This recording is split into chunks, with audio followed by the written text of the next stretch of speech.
Marie and Pierre Curie, 1894 to 1906. Maria Skłodowska was born in Warsaw in 1867.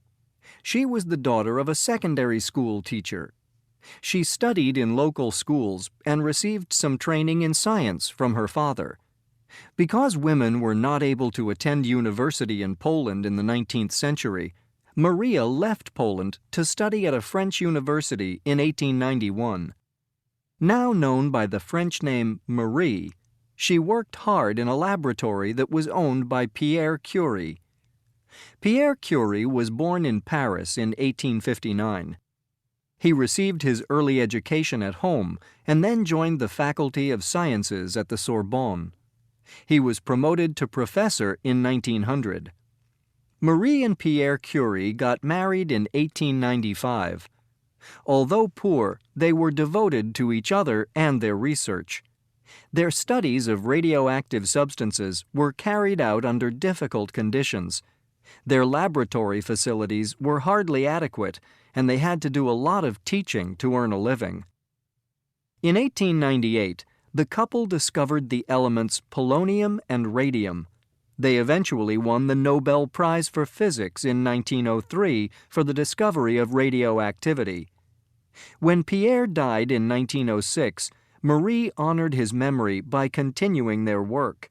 In 1911, Marie Curie won another Nobel Prize, this time for chemistry. She was the first person to win the Nobel Prize twice. Anita and Giuseppe Garibaldi, 1839 to 1849. Giuseppe Garibaldi was a leader in the struggle for Italian unification and independence. When Garibaldi was exiled from Italy, he fled to South America, where he lived for 12 years and fought in another struggle for independence, this time for the independence of Uruguay from Argentina. While in Brazil, Garibaldi married Anita Ribeiro, a young woman from Laguna, a small town in southern Brazil. As husband and wife, the two traveled everywhere together. It was known that Anita even accompanied her husband to battles. However, on August 4, 1849, Anita, pregnant and sick, died in Garibaldi's arms. Garibaldi never did get over his grief at Anita's death. Over a decade later, he was still grieving when he first went to meet the king of a unified Italy, wearing one of her scarves.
I'm really excited that we're going to share an apartment to save money while we study in New York.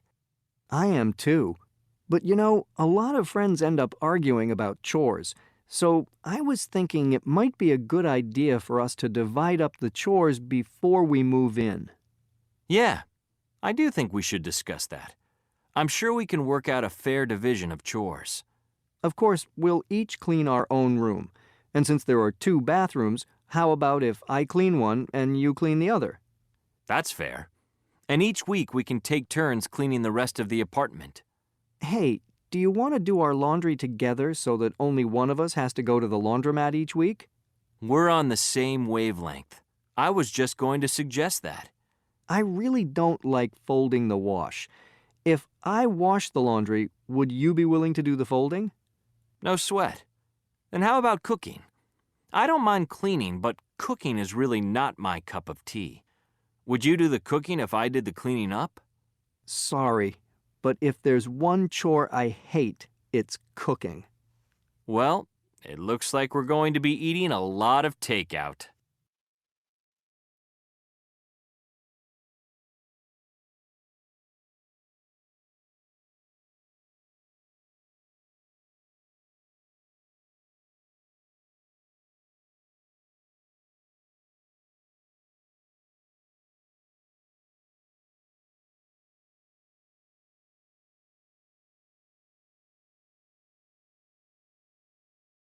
Dr. Abdullah al-Rabia is highly respected in the medical field for his contribution to pediatric surgery and his expertise in separating conjoined twins. The work of Dr. Rabia and his team of medical specialists has enriched the lives of many children and their families around the world. Abdullah al-Rabia was born in Saudi Arabia. From a young age, he knew that he wanted to help others and choose medicine as his career. He proved to be an excellent student, and by the age of 25, he had received a Bachelor of Medicine and a Bachelor of Surgery from King Saud University in Riyadh. He continued his studies in Alberta, Canada, where he was awarded a Master's in Pediatric Surgery in 1985 and became a member of the Canadian Board of Pediatric Surgeons in 1987.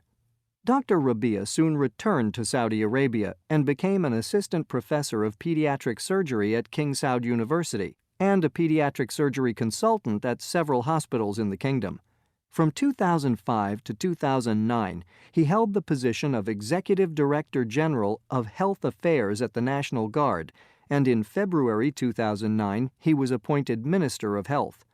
In January 2005, Dr. Rabia and his team made medical history by separating a pair of conjoined twins after 15 hours of surgery.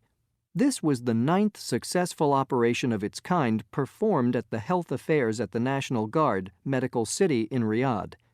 The twins' mother, from Poland, had heard of the excellent facilities there and requested help for her daughters. The 14-month-old girls were brought to the kingdom after Crown Prince Abdullah generously agreed to the operation. When the 2 girls finally came out of the operation theater, the relieved mother told reporters, "The day of separation of the twins is the happiest event in my life." In February, the Polish ambassador held a special reception to honor Dr. Rabia and his team for their outstanding achievement. This operation and others since prove that humanitarian assistance and medical care have no geographical borders. In April 2014, he was appointed as a consultant in the royal court.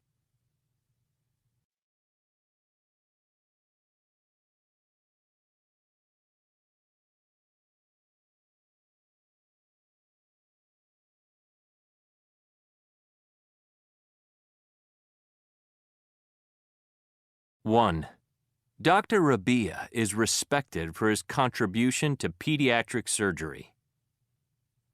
2. They have enriched the lives of children around the world. 3. He received a Bachelor of Surgery from King Saud University in Riyadh. 4. After the operation, the mother was relieved. 5. The ambassador held a reception to honor Dr. Rabia.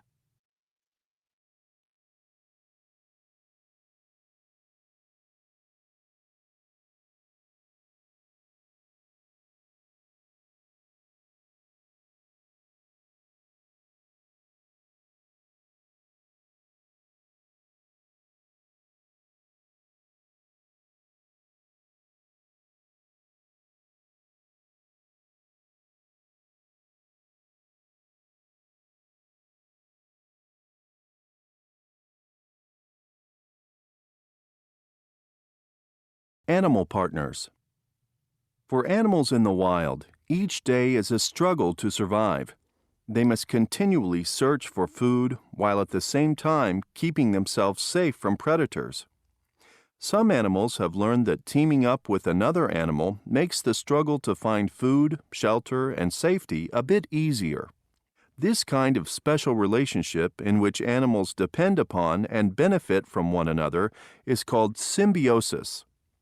One of the most visually surprising examples of symbiosis occurs between the fearsome African crocodile and the small plover bird. When a plover is nearby, a crocodile will open its long, sharp-toothed jaws to invite it inside. You might assume that the plover would quickly reject this invitation and fly off. Yet surprisingly, the plover does hop inside. Perhaps even more amazingly, the crocodile, normally known for its aggression, does not snap its mouth shut and have the plover for a snack. Instead, it remains still, not closing its mouth until the plover leaves. How can this strange behavior be explained? The answer is symbiosis. The plover picks out all the small pieces of meat stuck between the crocodile's teeth. In doing so, it cleans the crocodile's teeth, which prevents it from getting infections. Because the crocodile cannot clean its own teeth, it depends on the plover to perform this service. In return, the crocodile provides an easy meal for the plover.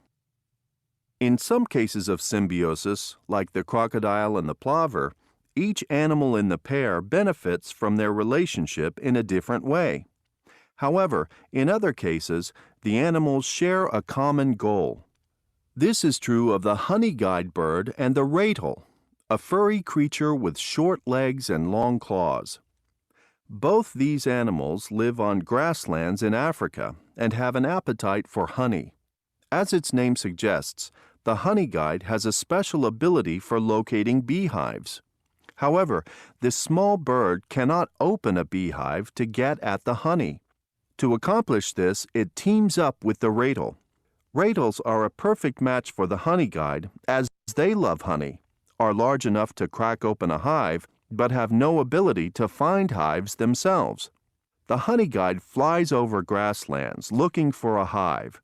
When it does spot a hive, it swoops down and makes a noise to alert the ratel. The ratel uses its claws to tear open the hive. After eating its fill, the ratel invites the honey guide to finish the leftovers. Another two animals that team up to compensate for their own weaknesses are the zebra and the ostrich. These two animals often travel together. This is no surprise, since they are a perfect match. While the giant flightless ostrich has poor senses of both smell and hearing, the zebra has acute senses of smell and hearing. On the other hand, the zebra has terrible eyesight, while the ostrich has excellent eyesight, enhanced by its long neck, which enables the ostrich to see far into the distance. In this way, each makes up for the other's deficiencies. As a result, the animals are far safer together than they would be apart. Ostriches can see predators, such as lions, far in the distance, while zebras can smell or hear others as they approach. Birds and land animals aren't the only ones that work in symbiotic pairs. Some sea animals, like the clownfish and the sea anemone, do as well. Sea anemones, which look like plants, are actually dangerous animals with poisonous tentacles. Most fish stay away from anemones to avoid being stung. However, the clownfish makes its home among sea anemones. It does not get stung because its body is protected by a special coating. Living among the deadly tentacles of an anemone has a clear advantage. Most predators stay away. Another benefit for the clownfish is that it is able to eat the anemone's leftover bits of food. But what is the advantage to the anemone? There are several. First, the brightly colored clownfish attracts predators. When the clownfish swims under the anemone's tentacles to safety, if the predator follows, the anemone has the chance to sting and eat it. Other services the clownfish performs are cleaning up food scraps and dead anemone tentacles and chasing away fish that might eat the anemone. While many symbiotic pairs may first look like odd partners, the benefits they provide one another are invaluable and may make the difference between life and death. In fact, it is often these animals' very differences that make them perfect partners.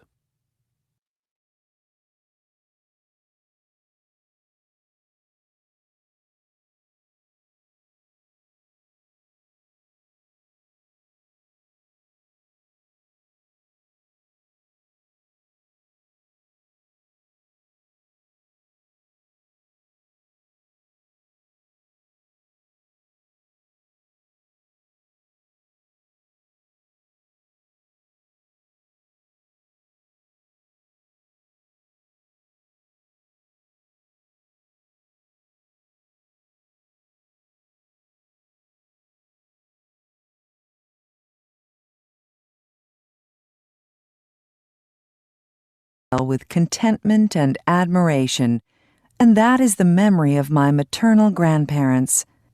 My grandfather was a dedicated lawyer whose moral fiber prevented him from taking advantage of circumstances to make a profit. He was highly respected in courts and had the reputation of the most honest law specialist. He was genuinely interested in people, history, law, and philosophy, and was always reading when he was at home. He was the calmest, most serene person I have ever met. He never raised his voice, never lost his temper, and had a special ability to always rationalize things ever so smoothly that the worst calamity seemed like a slight twitch. Nothing could make him lose his sense and aura of peace. Grandmother, on the other hand, was the exact opposite. She used to get all worked up about things and flustered over minor irregularities. She had to have everything planned just so, and still worried about things that could go wrong. She wanted everything to be perfect, sometimes to an extreme.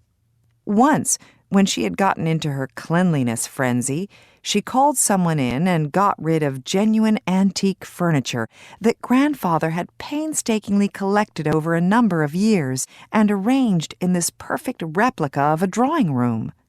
There were fine, elegant chairs with brocade upholstery on the seats and beautiful tables, not to mention some exquisite mirrors. Grandmother had gotten it into her head that it was all useless because it collected too much dust, and decided to sell it off to the first bidder for next to nothing.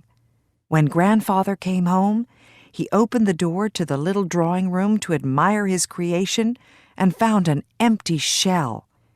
He asked Grandmother where everything was, and she very naturally informed him that she'd gotten rid of it because it was a dust magnet.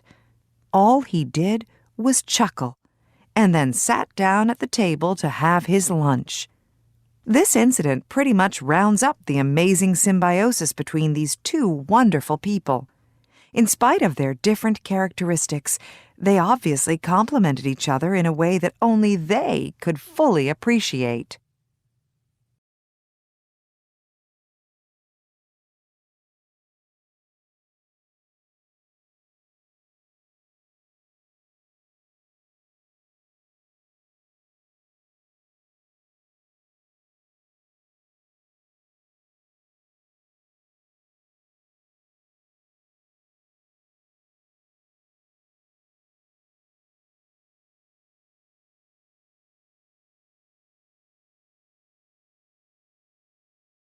There is a memory that always makes